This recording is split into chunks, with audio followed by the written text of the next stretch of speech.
The Selfish Podcast acknowledges the traditional owners of the land and waters that this podcast is recorded on.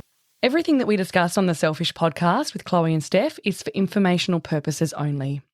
It's either our own experiences, opinions and insights or our guests. It's not intended to be a substitute for professional medical advice and should not be relied upon as health or personal advice. It's time to prioritise yourself and your well-being. Subscribe now and get ready to put yourself first with the Selfish Podcast. Hey, beautiful people. Welcome back to this week's episode of the Selfish Podcast with Chloe and Steph. It's always a pleasure to be with you all and with you, darling Steph. Yes, it's a pleasure to be with you too, Chloe, and thank you to all of our beautiful listeners for tuning in. Always, always, always. Steph, we are in eclipse season and I just wanted to touch base and see how you are feeling amongst it all. Yeah, okay. So, what are the normal symptoms of eclipse season, just to refresh my memory? I know we talked about this. You might be feeling like a bit scatty. You might be feeling really tired and exhausted, maybe a little bit irritable. It really kind of does depend how much influence it has on you where we've just finished the full moon. Yes. And so that was in Libra. So if you have lots of Libra placements, then it can impact you more on a deeper level in comparison to someone who has who doesn't have so much. I don't think I've got any Libra placements. Yeah, okay. So, or if I do, it's not many. So I really haven't, I've felt tired, but also I think that's coming off the back of a few work trips and all of that kind of stuff. And also I feel like I'm coming out of the February, March. That mayhem. Yeah. And then also just like the grief cloud that we have over us at this time. So I'm not feeling too steady at all. So you're probably to be honest. I'm actually feeling pretty damn good. That's amazing. I feel quite clear. I've got a lot of clarity. Oh. So whether that is coming out of the eclipse or whether it's, I feel like, I know we've talked about doing the life stock take and I feel like every time when Arthur's birthday, Arthur week, we're dubbing it from now on in. I feel every year when Arthur week rolls around, it's like that time where we really do stop and stock take all the things in our life, and we do like this new thing that I was chatting to you about the other day, like an energy stock take as well. So I feel like for me, the last month has been felt quite tumultuous in a lot of different ways, and in my body and emotionally and all of those different feels. But and now I feel the clarity. So whether the eclipse has helped push me to that point, because the clarity's only come in the last day or so, or whether I just don't have many Libra placements, so it's like eclipse. Who cares? It doesn't impact everybody on a deep level. So it's just, interesting that you talk about like a energy clear out though, because this eclipse, like the full moon, was all about relationships. Right? So how has it, talk to me about how it's affected you or impacted you? Oh, I guess in the lead up to the full moon, I'm feeling, tired, a bit emotional. I feel pretty good today actually, but I've noticed that I'm feeling a bit more tired than usual. I'm probably sleeping not as well. I'm not sleeping well at all. Very wakeful. Yeah. And then, some high emotions in the mix as well, which is totally fine. I welcome all the emotions. Oh, we welcome them. And I, allow them to pass. But interestingly, when you're saying about energy clearing and with relationships in particular, I was listening to this amazing woman who has who wrote the book, The Women Who Run with the Wolves. Oh, yeah, we've talked about this. Yeah, which we've chatted about before. Anyway, I now follow her on Instagram, and I think it's Rewilding Women or something like that is her handle. I can pop it in the show notes. But she was talking about doing a closet clear out of your relationships. So you kind of pick, 3 to 4 relationships, be it, your husband, or it could be a friendship or a work colleague. Yeah. So any kind of relationship. I think sometimes when I think of relationships, I automatically just think like marital, but it's significant other. Yeah, just any relationship within your sphere. And she kind of suggested, and because we're still so the full moon's on the 25th, and so we're still in, when this drops, we're still in the kind of energy of the full moon because we're still within the 48 hours of the full moon. So it's still like a great time to kind of consider like, okay, I'm going to walk into the closet of this friendship or relationship and I'm going to do a clear out. Like an energy clear out. So we're just clearing out old stuck emotions. Yeah, so it's just a one-way, it's just I'm doing it, or am I calling you first and saying, I'm walking into our friendship closet. What is it there for you?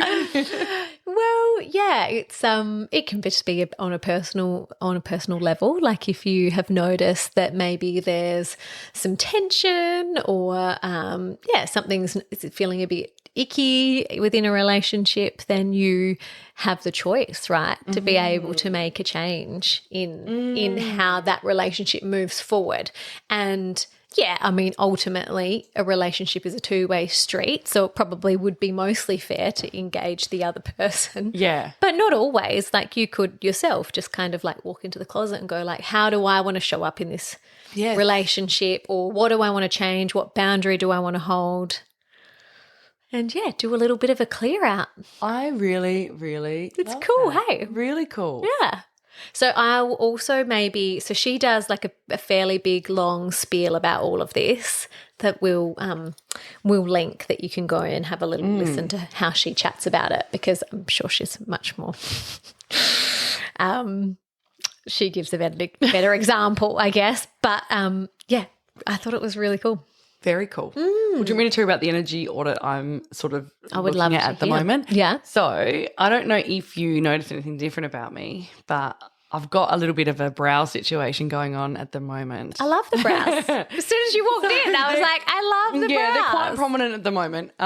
So I got, I think it's like a microblading type thing, almost like tattooing your eyebrows. Yes. And saw this lovely lady, her name's Ms. Brow, and it's quite a long process. It's like a 2 or 3 hour situation. So to start with, she really shapes the brow, and I love her because she does a very similar shaping as Megan Pilkington, who was on our podcast last year. I was going to say about 20 episodes ago, but I won't count. I can't believe we're at like 44 or something like that already. Yeah. On the 22nd we're recording. Yeah, so she spends a lot, like a large portion of that is making sure that the brow proportion is exactly what needs to be, and not everyone's face is symmetrical, but symmetry is how we see beauty. Yeah. So symmetry is so very, very important. So she spends a lot of time doing that, and then, you know, I lie down. So she does that when I'm sitting up, and then I lie down and she does a first pass with like the machine. Does it hurt? It does hurt a bit, yeah. Right, okay. But then the second round is done with anaesthetic. So she puts some numbing cream, which is a lot nicer. But anyway, we were chatting. So why does the first, sorry to interrupt, but why does the first need without? Without, yeah, I think it's to do with because the numbing cream is got moisture in it. So you don't want the moisture. It wants to be dry the first run that you do. Wow. Because then the pigment is more likely to hold into the skin. But I love having my eyebrows done because I feel like when, like at this stage, they're very dark because the pigment is still there, but then they'll scab over. Then the scabs will heal, and then it will look sort of a lot more natural. And then I don't have to do any pencil or anything, and I feel so much more put together. I feel like they look pretty natural now. Oh, they do. Like, well, yeah, to you. I know. To me, I'm like, oh my goodness. Of course. It like looks like they're painted on. Yeah, you'd feel like but they look really beautiful. Because they're quite thick, great. so they'll look like actual like pencil lines almost, like hairlines. So, yes, it'll be much better. But we've got a long time to talk, right, in these sessions. And she's just... with her. With her. So with Ms. Brow, and like so many interesting conversations. And I would actually love to, you know, see if she can come on the pod and talk about some of the stuff we were talking about, which was a little bit about relationship clearing. But I was sort of saying, I was talking, and I don't know how much I've talked about this openly on the pod, but... You know, one thing I'm really grappling with at the moment is what does my work life look like going forward? Because I love the job that I'm doing. I'm good at it, but it's not aligned to what I really want to be doing in a day-to-day, you know, piece. So really exploring that and going, well, you know, are there other elements of my life that I can bring in to sort of satisfy that purpose piece, which I feel like is a big calling to me. And I was talking to her about it and she said, oh, well, have you considered doing an energy audit of work and of your life actually, just to see what is lighting you up and what is giving you energy. And an example is this pod. Like even if I've got a super packed day, whenever I do this with you, I always feel so energized afterwards. Yeah. So this lights me up. And her piece is all around how do you get to your authentic self. And the things that light you up and that give you energy will lead you to your authentic self. And when she was talking about that, I was sort of thinking about my higher self. So Same. So yeah, same. So we talked about that and she said just, you know, for one day, just notice all the activities you're doing, what gives you energy, what drains your energy. And so I haven't done it yet, but I'm interested to sort of think about it a little bit more. And I mean, some things we just have to do. Some things in life we just have to do, and they might, you know, not every single 100% of your day is going to be lighting you up. Of course not. Yeah. But you want got to be realistic. Exactly. You want more things lighting you up than are dragging you down. And I suppose that's with friendships as well, or any kind of relationship. Yeah. You want to. Well, my kind of thought on a relationship is you want to walk away from that relationship or that exchange feeling better, you know, or feeling uplifted or feeling, you know, sometimes you're not, of course, and you're not going to just like chuck that relationship in the bin just because one time it doesn't light you up or whatever. But I think if you look on the whole spectrum of your relationship and kind of go all the times that you're together, like how does your body feel? Yeah, what are your thoughts? What are your feelings in your body? And then assess it that way. Yeah. No, I love that. I'm keen to hear more from her and maybe about this energy. Yeah, we talked about all sorts audit. of stuff. We talked about all sorts of stuff. So love it. So in terms of the eyebrows, so it will take about 10 days until they're, you know, ready to or the healing has been done because it's an open wound at this stage. So can you get them wet? No. So I've not washed my hair all week. So you can't wash your face? Well, I have been washing my face very carefully. Around. Very carefully. Yeah, very carefully. And then I'll probably wash my hair tomorrow, but I haven't washed it all week. So it feels a bit like, ugh. And I wanted to go to the gym because like it's tricky trying to keep up this gym situation when I'm traveling a bit. But I just didn't go this week because I didn't want to get sweat. Nah. And I sweat like I'm, you know. Are you a sweaty person? I sweat. Yeah. I weirdly don't sweat at the gym. It's so weird. Depends what we're doing. If it's weights, I won't sweat. But if it's aerobic stuff, I will sweat. Yeah. But then I'll be a hot mess in bed. Just sleeping, meaning like that's whatever. I feel like we should just get straight into the topic. I think so too. Yeah. Okay, well should we do Astro and Card Pull first and then we can jump on in. So I've kind of given a little bit of like a update on the full moon that was on the 25th. So yeah, as I said, we're in the 48 hours after the full moon, so you'll still be able to tap into that energy. So having a think about your relationships, check out that rewilding clip and it's very much about transformation and self-expression. One thing to think about or to note is the influence of this eclipse could linger for up to 6 months, and it could instigate a series of changes, particularly within our private spheres. It's all about like heartfelt authenticity in interactions. So coming back to those relationships. And as I kind of said before, Libra placements would have felt this on a deeper level. We've also entered Aries season. Oh, yeah. So get your little laptop out there. Well, is this the first season of the zodiac? The first, yes. Yes, not it is the first sign. The first sign of the zodiac. First sign of the zodiac. So, in a way, we've kind of it marks the new astrological year. So it's pretty exciting. Happy New Year. Yeah. I'm so down for this. Like the 1st of January can just get screwed. I'm about this. Yeah, well, I 20th feel like of March. Well, I feel like I started my new year with the Lunar New Year. To me, that felt like the stuff. But I'm ready to do another. One. To do a 3-starter because you know what I haven't done yet? I haven't shared my intentions for the year yet. Well, maybe that's something you might like to do. Yeah. Yeah, if it feels good for you. So Aries season is from the 20th of March to the 20th of April. The monthly themes, like what we'll feel this month, is like a lot of action. We'll have more confidence and we'll be stepping into our leadership abilities. It's all about new energy, fresh starts. Yeah, we'll feel like, I don't know about you guys, but I've definitely kind of felt a bit of a lull in the, like, if I'm just thinking about from, January 1st to now, Yes. my energy has been a bit lower, but I have felt a bit of a surge of energy me and motivation. Too. I've really this felt last, that surge, week. Yeah. Yep. Which is great. And use this energy. It's a really beautiful time to set clear intentions and really focus on your goals and intentions and your dreams and start taking inspired action to kind of make them become a reality. So who have we got that? Who are Arians. So Aries people are bold, energetic, full of vitality, charismatic, fun, lively, passionate. So I'm actually Aries. I'm an Aries moon. No. Oh. Which one am I? Rising? Aries rising, Libra. Oh, I can't remember. But Aries is a big one for me. Is it? Yeah. Big I'm three. like, big three. It's one of my big three. So you're Cancer. It's my front door. I'm an Aries front door. No, you're Cancer.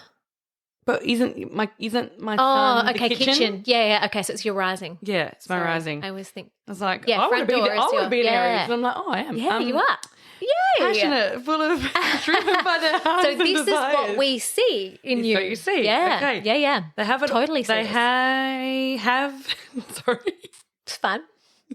We're here for this. They have to feel all in on something to succeed in it. But when they are, they're unstoppable. They thrive on competition, challenges, target, and rivalry. Interesting. So that is the Aries. So, don't just think about your Aries sun, but think about your big three. See where if it's moon or rising. Yeah.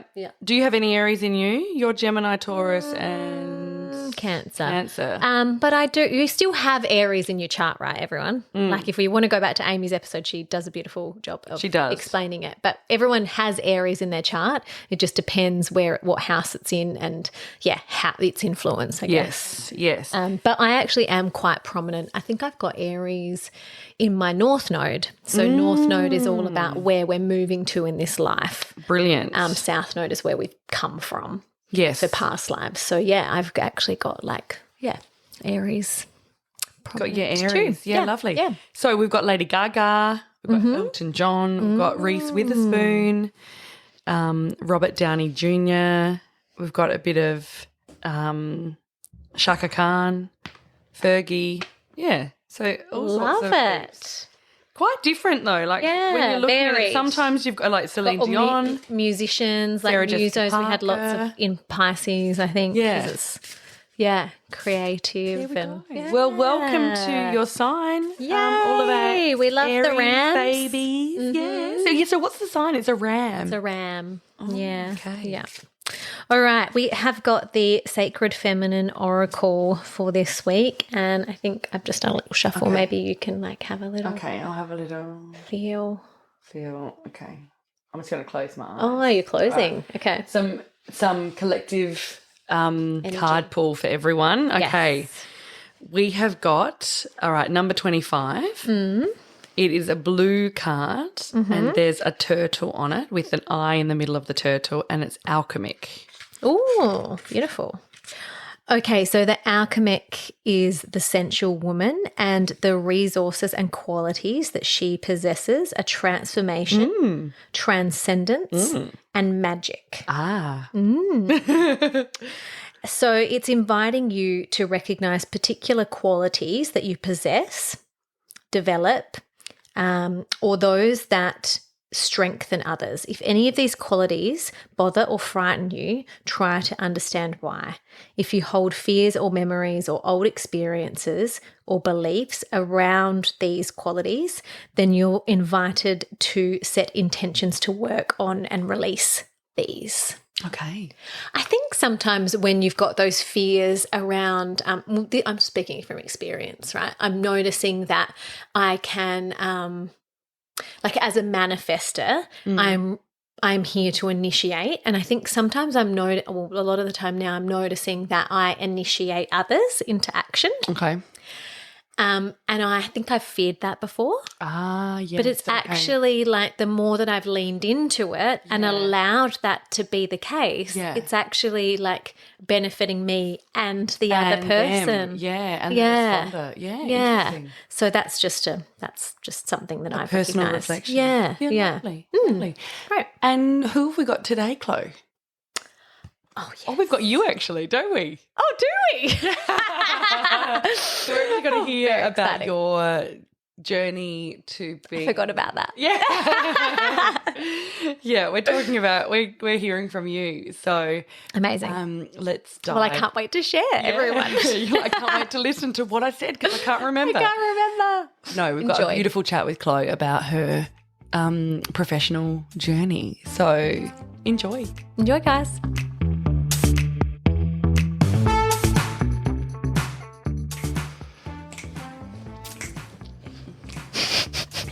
Okay, well, we thought we would do something a little bit different for today's deep dive.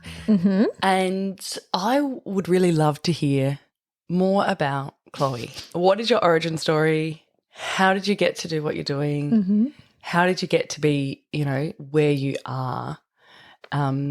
This, amazing, powerful, confident, like magic dust of a woman.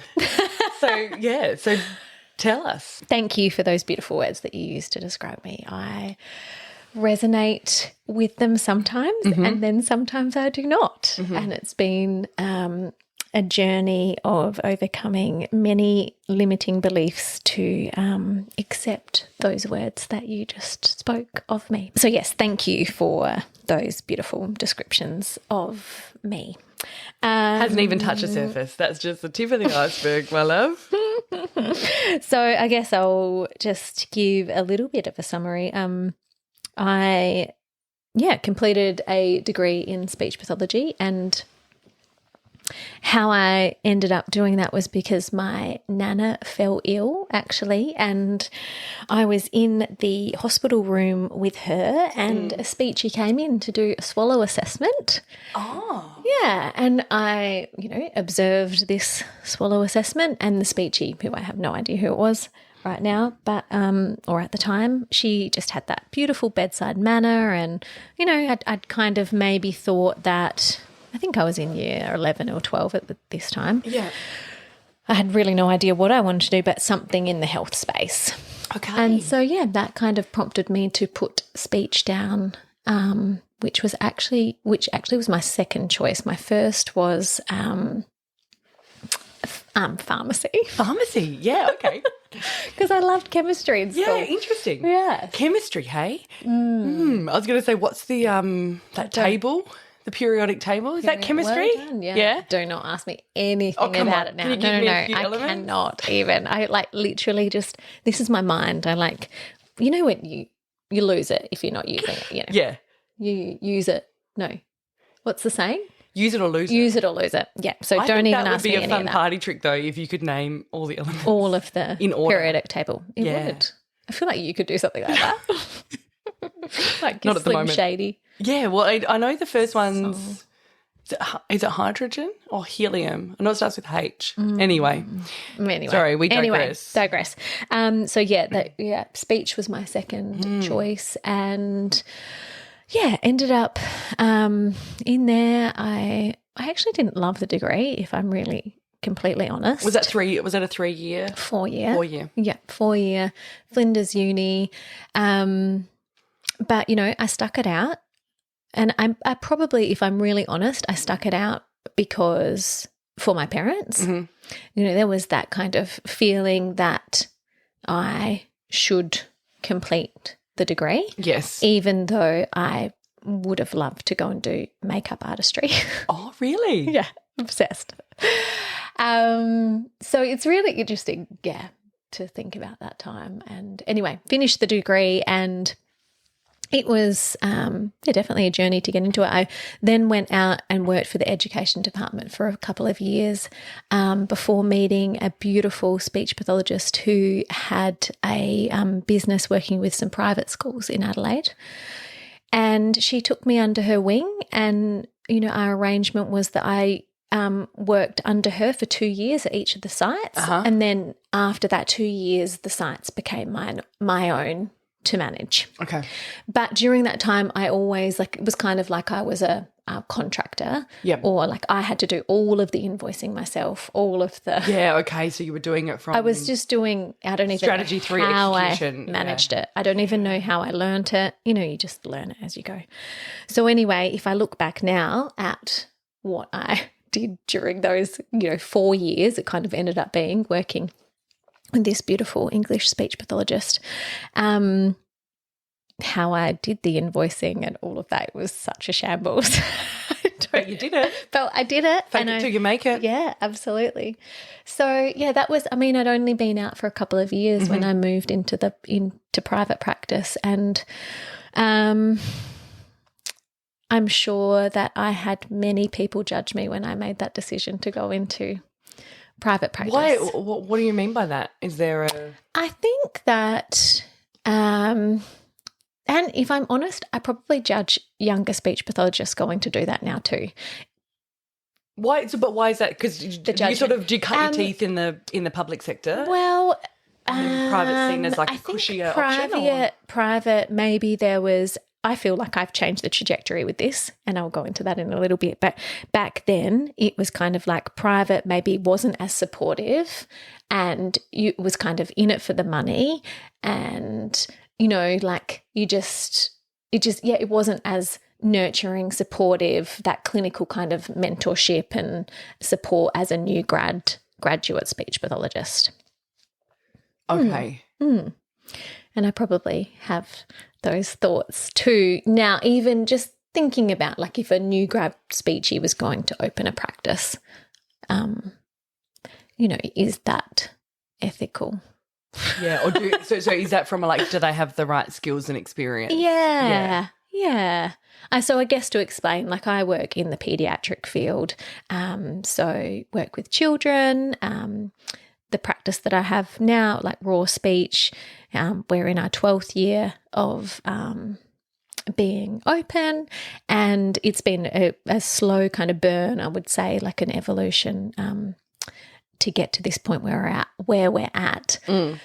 But yeah, my thoughts around that potentially, like if I look back, like I know that I did a great job of supporting the children that I was working with because I had a fabulous mentor. Yes. But so you were supported. I was very supported. Yeah, very supported. But I think there were some probably other speech pathologists that maybe had some different thoughts of that when I jumped ship from the department and went out on my own. Yes. And you know what they say is that other people's judgment of you, other people's opinion of you is none of your business. No. But of course it impacts you because you think, Well, I still did it. Yeah, good on you. So even though I maybe had some of these thoughts and feelings, like I think one thing that I am an action taker, and I will often just jump in head first without really kind of thinking about the consequences, or I'm just one to kind of go and do it. Go and do it, yeah. Yeah. Feel the fear and do it anyway is that. A saying that goes through my mind on the daily. I love that. Feel the fear and do it anyway. Yeah. Brilliant. Brilliant. So how long were you with that fabulous mentor for? So I was with her for around 4 years, with the combination of sites. And so when I started out with her, working at 2 independent schools and just by myself, and then had my 2 boys. So I did that for about 4 years, longer than that, maybe 6 years. And then I managed to get another private school on my own. So then I kind of was working around 3, through 3 private schools. And then I moved down to the coast. Yeah, so what prompted you to move down to the coast? Adam's family had a beach house down here, or a shack. Yes. And Adam, we renoed the shack together. Well, we lived out the back in a little like shed, and as he renoed there, beach house. Yes. And I always thought, I was like, I grew up in the country. I grew up in the Clare Valley, and I thought that I went to boarding school and then, obviously uni in Adelaide, and I was like, oh, I'm definitely a city girl now. And I thought like, oh no, this is not going to be, we're not going to live in the country. Like, this is not for me. Not for me. And then it was like one weird day I was driving back to town because I was still working in Adelaide, working as a speech pathologist in these independent schools in Adelaide. So you were commuting? Whilst living down here, yes. That was pre-work from home kind of. Oh, yeah, absolutely. So commuting back to town on the daily, and then I just got stuck in traffic, and I was like, fuck this. Yeah. I hate traffic. Like, that is one of my pet peeves. I'm just not great in traffic. And so that was the moment. I think I called Adam and I was like, we're staying down there. We're staying on the coast. We're not moving back. And then we are probably I don't know how long after, but it would have been a short amount of time after we found a little house to purchase. Which is the house we're in right now? No. Another one. Okay, a different one. Yeah. Across the creek. Yeah. So how were you were sort of one of the OGs of the younger crowd moving out of the city, were you? Yeah. Yeah. Yeah, there weren't many younger families down here. Well, at that time it was just Adam and I. We didn't have children at that time. We've now been down here 10 years. 10 years. Yeah. So, we were definitely an OG couple down here, and now it's just like mind-blowing the amount of like young families down here. Yeah, it's lovely. So just for those who don't know, I don't know if we've actually talked about where we live. We live just about an hour and 15 minutes outside of Adelaide, just on the south coast, on the Fleurieu Peninsula. Beautiful location. Yeah. Very blessed to live here. So, yeah, that was kind of that movement down here. And then from that, I guess I then, working up in town, then I decided, no, we're going to live down here. Yes. And then my mind then kind of started to move to, well, I don't always want to be commuting to Adelaide. God, no. So how could I potentially find some work down here? Yeah. And there wasn't too many private practices down here. I've always been very cautious of not stepping on anyone's toes in private practice. Which hasn't always gone perfectly. I've had a few run-ins and, which I'm not great with any conflict. And so that's felt really uncomfortable for me.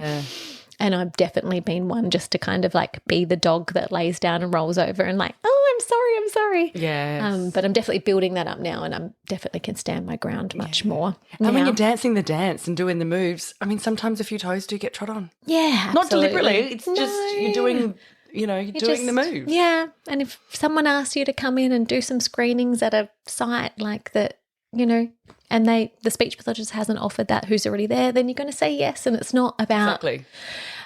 It's not turf wars. It's not about turf wars. It's not. And I have this really great, I heard it a couple of years ago in a leadership course that I did, that the pie is always big enough. Yes. There is always room for everybody. And I think that if we all go into life thinking with that mindset and always thinking that this is enough for everybody, it's just the best way to be, and especially in business. For sure. I think it's not a zero-sum game. We can collaborate. We can, connection. It's just so important, and there will always be enough for everybody. Yeah. So that's kind of, at that time when that kind of altercation happened, I didn't have that mindset in a way that I just didn't want to rock the boat. Yeah. But now I just think that, you know what, there's enough for everyone. Yeah.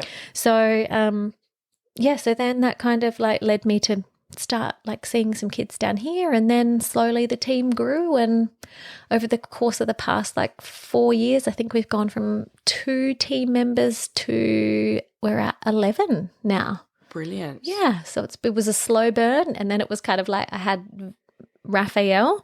I went back to work after 6 weeks of oh my goodness, babe, I don't know how you did that. Suppose you just do not what you've got seeing, to do, I didn't go and see kids, but I did all of the back end administrative. I didn't have an admin support then or anything, so it was all the accounts and all of the emails and admin stuff.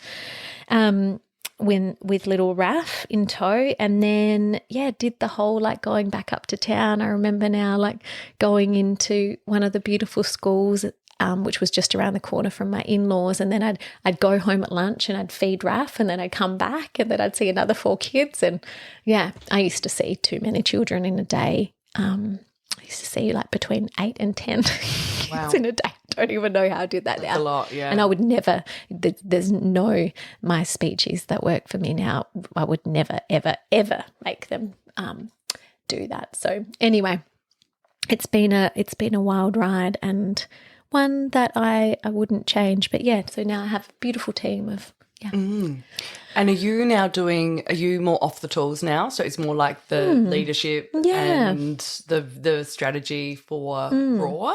Yeah. How would you divide up that now, do you think? Yeah, so I had Raph, and then Raph's now 5. Had Raph, and they were still on the tools, and I then had my second child, Valentino. He's 3. When I came back with Val, I decided at that point I couldn't juggle both, like family, life. I couldn't be a speech pathologist and a leader, so I made the decision at that point to not see any children and just steer the ship. Yeah. So work on the business instead of in the business so much. Yeah. So that was a really challenging decision to make, actually. And there were a lot of thoughts that went through my head, more so around that how I would be viewed by the team in not being a speech pathologist anymore, but still leading. Does that make sense? Yeah, it makes sense, but I don't understand why you'd think that, because you still have got all of these skills. I mean, you don't just lose the skills that you've had for the past, 10 years. Yeah. It's just like how your funny brain works. Yeah, it's just that imposter syndrome that comes in, and that stupid, that little voice that kind of like just dims your light, I guess. Yeah. But for me, it was a decision that I had to make, because I was spreading myself too thin, I think. You can't do it all. No, and so... I mean, you can do it all, just maybe not all at the same time. Absolutely, yeah. And for me too, like I'm definitely a lifelong learner, and back like before I had Raph, like I tried out for the Aries, and super random. I've always been one that like kind of, I feel like once I've like accomplished something, like I'm on to the next thing. Like I'm always kind of like, okay, what's my next challenge? What's my next adventure? And did you ever go down the makeup path? No, but I love doing everyone's makeup. Still lots of time. There is still time. I met up with a beautiful girlfriend of mine.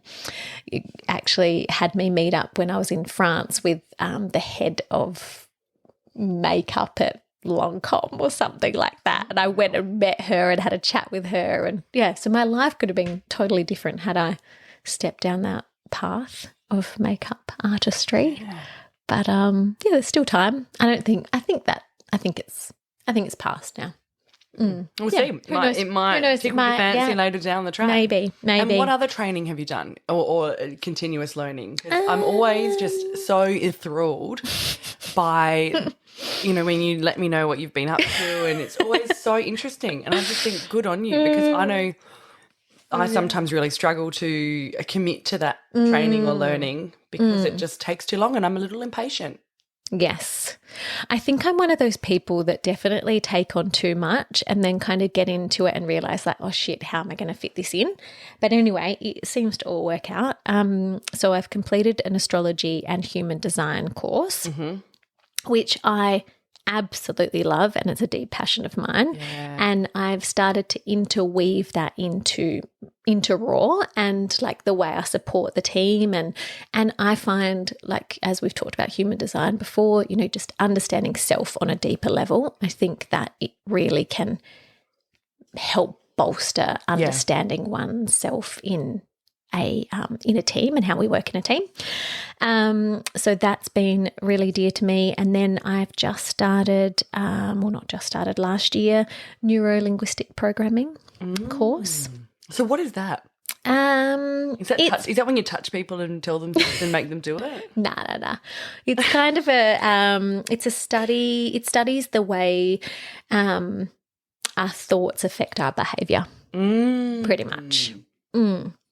Yeah, so it looks at the way like our brains interpret the signals that they receive, and then how these interpretations affect what we do. Fascinating. So fascinating. And there's many different modalities within NLP that we can use to support someone to overcome their limiting beliefs. We can do a bit of hypnosis, there's many different techniques, but it's really about thoughts, feelings, emotions, behaviour. Yeah. Doing that, and then I'm also doing a certification in nervous system, central nervous system. Amazing. So that's my current little learning. And I guess the other thing about me is what I love is cyclical living. Yes, yeah. Yeah, so living, I'm very much in touch with my menstrual cycle and the moon, and just, trying to really understand how my body works and learn from my body. Yes. The body leads. Yeah, and I suppose play to your strengths in terms of the cycle and lean into, the slipstream where it may be, and then back out, or slow down if it needs to slow down. Yeah, I think that's so interesting. You've really taught me a lot about that and made me much more in tune with it. Yeah. The more I learn about it, the more fascinating I find it, and then just that I feel like we as a society potentially have moved away from just listening to our bodies and the wisdom that we hold within ourselves to be able to guide us and make decisions. Like, for instance, I am quite keen on saunas, and a girlfriend, there's this new, I don't know if you've been to the Mind Matter place. I haven't, no. That has just opened up down here, and one of my girlfriends was like, oh yeah, let's go and do, well, actually you might have said this to me too. I think it was me. I think you're telling a story about me. Maybe I was saying it about you. I think actually someone had said it to me before you'd come to me and said it. Anyway, they were like, oh, go and do the infrared sauna and then go and jump in the really cold ice baths. And my body's response to the ice bath was what? No. I don't want to do it. Okay. I really don't want to do an ice bath. Okay, we don't have to. No, but it's super interesting. I'm a whole body yes for infrared. The warmth for me, warmth really entices me. Yes. But if I think about that cold, because it's in the ice, it's be fucking freezing. Yeah, it's cold. That I've not done to it, me, I just my body, thinking about it now, I feel a bit sick. Really? Yeah. But if I think I'm a recovering people pleaser. So in the past, I would just be like, yeah, I'll go and do it. But now I'm learning and leaning into do you know what? Actually, I'll do the sauna. Yeah, I'll do the sauna. You can do the ice bath. Yeah, I think that's awesome. And so why pediatric? Okay, yeah, interesting. I actually did apply for some roles in adults, which I didn't get. I've had this limiting belief come through to me that I'm just really shit in interviews, and I just do not interview well. Yeah, sure I know. Great. No. I don't think I can overcome this actually. No, I can overcome it. You can overcome everything, this. But I don't need to either. Yeah. I just avoid them. Although I had to do that one for the scholarship, which I did you just got a scholarship. Yeah, I did well with that one, I think. But no, so I actually initially thought that I wanted to go and work with adults. I think having that experience with my nana, and I was quite interested in the whole swallowing process. And then I didn't win those positions, and so then ended up in pediatrics, and it was meant to be. Yeah. It was meant to be that way. Yeah. I think I love children, and I can feel this. There's a pull towards them when I'm with them. They gravitate towards me and I gravitate towards them. So it was actually just meant to be. Meant kids. to be. Yeah. Yeah. And do you, I know we have talked about this offline before, but I would like to explore it further. So with COVID and the masks that a lot of people were wearing, like have you noticed in clinics or have your speechies noticed in when they go to see children that it's had an impact on their speech? Or how do you think the mask wearing? Well, I mean, if I go back to that time, I had little Val and he was born in 2020, so kind of when it was all coming about. And I remember when he was like 6 months or something and I had the mask on and he would often be pulling at my mask to see my face. See your face, you know. Absolutely. Like children learn from our facial expressions and often children will, not that they're lip reading, but they'll clearly watch our mouths to copy the sounds that we're making. And so it absolutely has had an impact, that's for sure. Maybe not so much where we're living because we weren't so bogged down by as much, but I think in other states even more so. I think I was having a chat to a director of an early learning centre last year about this, and we were chatting about whether it's implicated social skills a little bit more. Yeah. But social skills are very much about facial expressions as well and reading facial expressions. So it all kind of links in together. So I feel like, COVID definitely has implicated or just changed maybe the way that children during that time learnt certain skill sets around communication. Yeah, interesting. Nothing that can't be undone or supported now or it's just probably just taking a little bit. It's just, I think now that we know, now those kids are kind of like 3 or 4. Now's the time you're like, oh, that's like just a bit different to what we're used to. So it's that kind of being flexible and teaching things in a different way or just being aware that, that could have implicated the way that they learnt something. And I mean, what advice would you give to yourself as like your graduate self now? I think for me, this whole journey, like I keep learning or keep coming back to like following my heart and being led by my intuition. Like I feel like I've made many decisions over the years that have been, for instance, we've opened 2 clinics now and the one that we opened in Adelaide was very much guided by my intuition. I just had this pull it was on a full moon, I remember, and I like Googled like, it was like so, it's probably my manifestor self too, just being like an urge and I followed it. I had this urge to just like find a clinic and literally looked it up, found it, called them, and then the next week I was in there looking at it. So I think it's that like following your inner compass. Following the pull, Interesting. Yeah. So what is next? What is in your mind's eye? What are you thinking? Great question. What is next? So if I've got my raw hat on, that for me as the leader looks like automations, and I'm just looking at ways in which we can be more efficient and productive.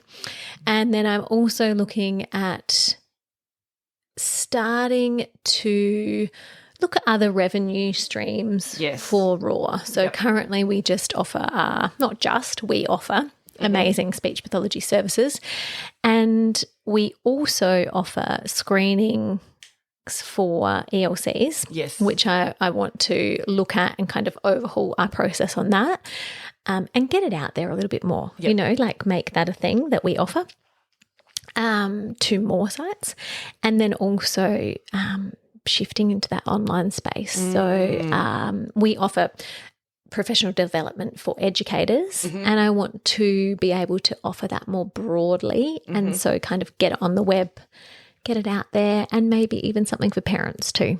So online programs. Which feels like a lot. That feels like a very big thing to do, in a sense of a lot of background work, but also it's quite exciting that we can reach more families. So, So good. So good. Yeah. So I'm excited by that. And then I guess personally,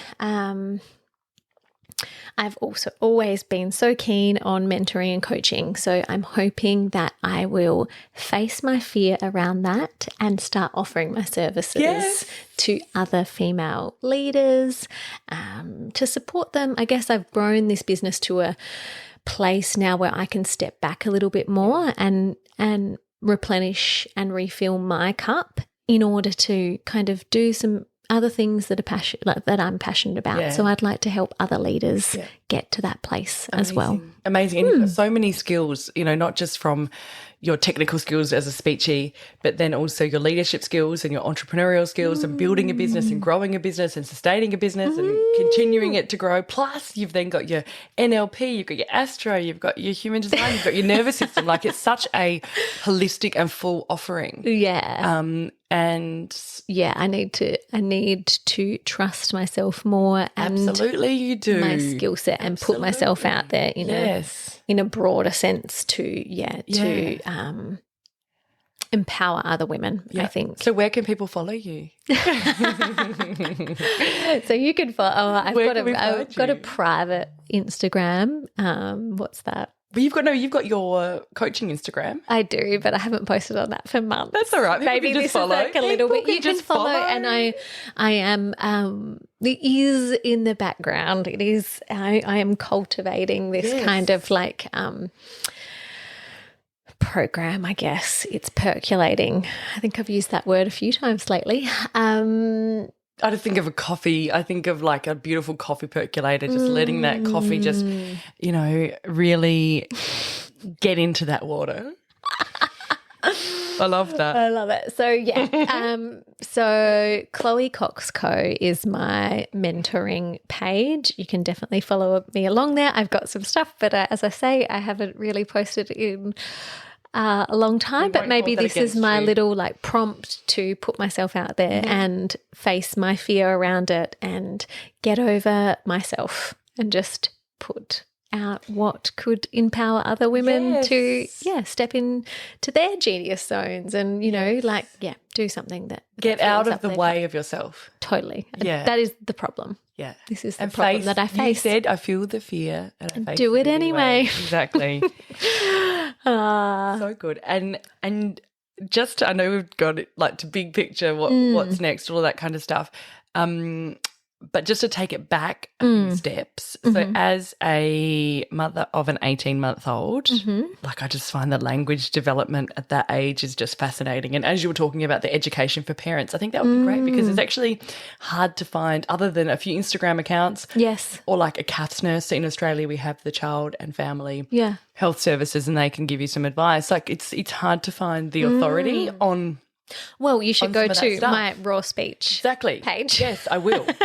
And for any parents out there, we've got some great tips and tricks and series and things that will be helpful for parents in knowing what's appropriate for different ages. I think sometimes we can get really caught up in and bogged down by like, they're meant to be doing this by this age or whatever. It can feel overwhelming as a parent. And I think me becoming a parent has shaped and shifted my view as a speech pathologist as well, in that children will often get there. They'll find their own unique way to get there.